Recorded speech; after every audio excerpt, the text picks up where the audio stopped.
ang travel business. Actually, malaki ang edge nyo pag magbi-business kayo ng ganito. Kasi nga, familiar kayo sa travel agency terms. Marami kayong, at least may idea na kayo. Pero, yung napapag-aralan nyo ngayon, hindi ko alam kung 100% is may a-apply nyo pag nag-business na kayo. Meron, for sure meron. Mga learnings, mga napag-aralan nyo sa school, marami. Marami din kayong maano. Pero, iba yung setup kasi pag business na, pinag-uusap. Marami na siyang aspects na kailangan mong alamin yung mga ganyan. Pero for sure, yung course nyo is makakatulong.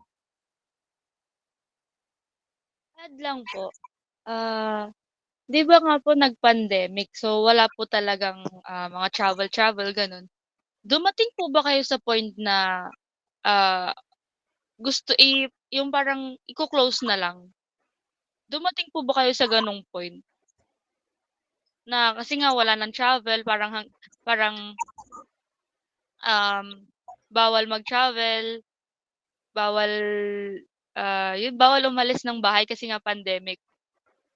Meron po ba sa inyo na parang wala ng choice kundi mag-close? May gano'ng part po ba kayo? Yes, Nas we closed for 2 years.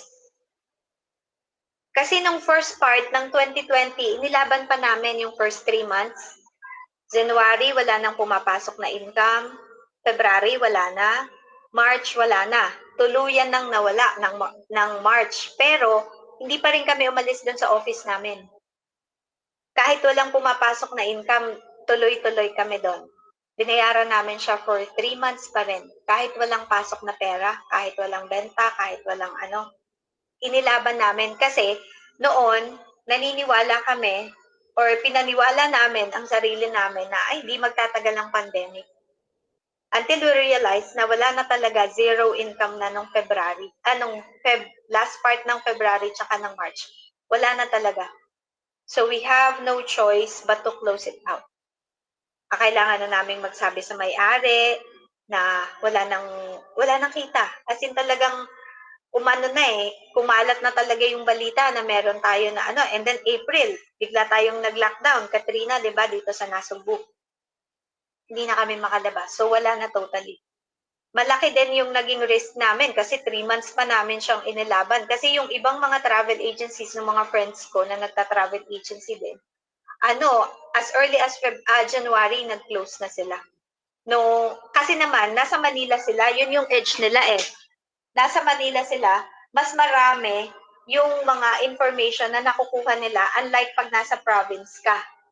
Na dito nun sa atin, hindi pa naman. Kasi nga, itinago ng government na okay pa tayo. Hindi nila until na discover natin na pumutok na sa news na thousands na pala ang affected ng COVID-19.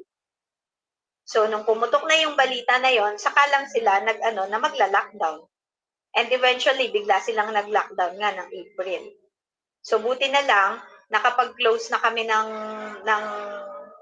March, hindi na kami nagastusan pa ng isang buwan para sa rent. Siyempre, may rent ka, may internet ka, marami kang mga kailangan na bayaran. So, yes, very challenging talaga ang COVID-19. Paano po kayo nag-bounce back sa pandemic nung Actually, puwede na po ulit? mm, nung bumalik, i-mention ko lang, no, during the pandemic, kahit na walang kita for the whole 2 years plus, ang Alae Travel and Tours and other agencies as well and other businesses, kumukuha pa rin kami ng business permit. Yes. Kasi pag hindi mo ginawa yon, you have to report to BIR na close yung business mo. And mas malaking hassle yon pag ginawa mo yon. So kahit wala kang kita, the whole 2 years, nag-renew pa rin kami ng permit. And may bayad pa rin yon. Hindi nila zero out yon. Kahit na wala kang kita, the whole 2 years. So nung nag-bounce back siya, 2021 ng May, okay na. 2021 May, pero hindi pa rin ako nag-open totally. Parang ang ginawa ko lang is unti-unti, since ako na nga lang mag-isa, unti-unti, inano ko ulit siya sa Facebook. Parang nagpo-post lang ako ng awareness na babalik na bumabalik na, unti-unti nang bumabalik ang travel industry, ang ganyan. Until nag-start ulit kami is 2022. 2022 lang ulit ako ng January nag-office. December, last part ng December, mga ganyan. Nag-i-start na ulit ako na mag-offer ng services. Kasi nung una takot pa rin ako kasi ang dami pa rin nakakancel na mga flights. Tapos ang dami pa rin mga, like for example noon, mahirap pa rin mag-travel kahit na open na ang tourism. Kasi like for example sa Boracay, hindi ka makakapasok basta-basta din ng Boracay kahit na open na ang tourism noon. Kasi ang dami nilang hinihingi na mga requirements doon sa traveler. So hindi pa rin ako talaga nag-focus until January of 2022 nga, na medyo lax na yung mga requirements, hindi na masyadong nakakancel ang mga flights, ganyan. Doon lang ulit ako nag-umpisa. Doon lang ulit ako nag-umpisang mag-email sa mga partners namin, sa mga partner destinations, sa mga tao, sa international, ganyan. January lang ulit.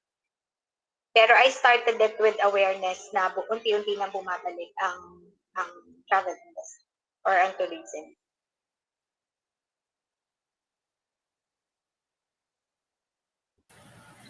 Next question po. As we conclude our interview, I'd like to shift po the focus towards aspiring entrepreneurs. For students who dream of starting their own travel agency po, what advice would you offer them as they embark of this journey? If you are planning after graduation, I suggest if you will be pursuing a travel agency business, mas maganda na pumasok ka muna sa isang travel agency. Anong matawag doon? Mag-employee ka muna.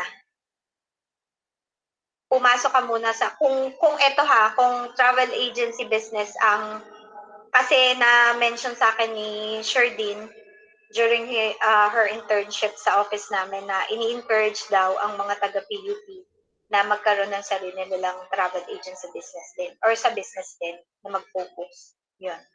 So, ang masasuggest ko, kung ganito yung gusto nyo tahakin after ng pag-aaral nyo is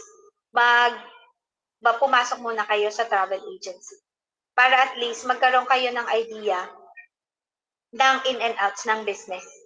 Yung kalakaran, kasi hindi madali. Yung kagaya ko, yung nag-start ako, hindi madali. Noon, may times na ayoko na parang gusto ko nang i-give up. Kaya lang nakastart na ako eh. Namuhunan na kami. Nakapag-training na kami. Yung 25,000 that time is napakalaking pera na. So kung aayaw pa ako, though hindi naman mawawala yung learnings na natutunan ko doon sa training. Kaya lang, kung mag-uumpisa kayo ng ganito, yun, unang-una,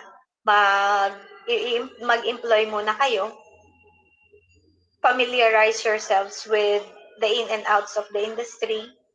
Tapos pangalawa, I suggest na mag-travel kayo ng mag-travel habang bata pa kayo. Kahit domestic lang, kahit local lang. Sa mga estudyante na kagaya nyo, pero wag nyo nang hingin sa mga tatay nyo ha. Ipunan nyo na. Maraming mga joint tours. Nakikita nyo yung mga 3 days, 2 nights Baguio. 3 days, 2 nights Ilocos. 'Di ba? Mga ganyan. 'Yon. Mag-join kayo sa mga ganon. Mga mura lang naman yan kung nasa Manila naman kayo, mas madali, mas accessible para sa inyo. Or itry nyo rin minsan na magbabarkada kayo or group kayo na mag-staycation. Yung mga ganyan, yan. Itry nyo na yan habang mga estudyante pa lang kayo. Para at least, dun pa lang, maging part na, parang maging nasa sistema nyo na siya. Kung ganito yung tatahakin nyo na ang